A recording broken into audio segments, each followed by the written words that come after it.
James Karanja identifies himself as male and appears to be an energetic young man. However, Karanja is an intersex and was previously known as Mary Waithera. When I was born, my mother thought that I was a girl.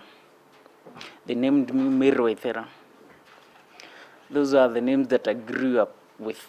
Intersex is a complex biological form where children are born with either two sexual organs, both the male and the female one visible, while the other is hidden, malformed or deformed, but present.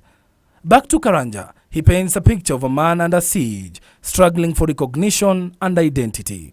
I went to a girls' boarding school in Molo. I used to wake up at 3 a.m. to take shower, so that my fellow student wouldn't notice that I had something that was different from them. As an intersex, he says life has not been kind to him and his family. In fact, his mother, unable to cope with the reality, developed a mental illness. I can't get an ID because they don't know whom I am. I can't get a birth certificate because every day I go there, they think I'm trying to pass on it.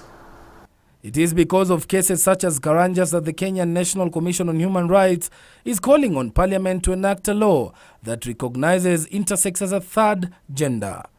Intersex is not a disease, it's a gender identity issue. It means that a child is just born different from. The National Assembly is already in possession of a petition filed by nominated MP Isaac Mora on behalf of the intersex community in Kenya.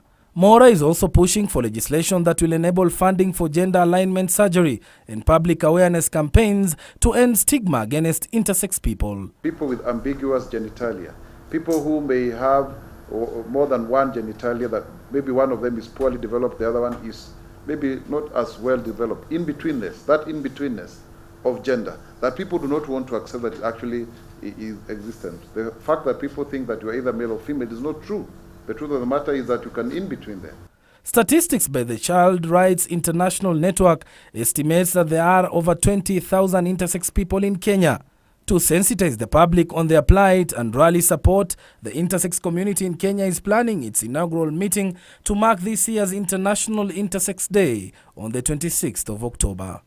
Now in life, you are either male or female. You are either man or a woman. But what happens when you have both genitalia? That remains the big question that the intersex community is still asking. Reporting for KBC Channel 1, I'm Roncliffe Odit.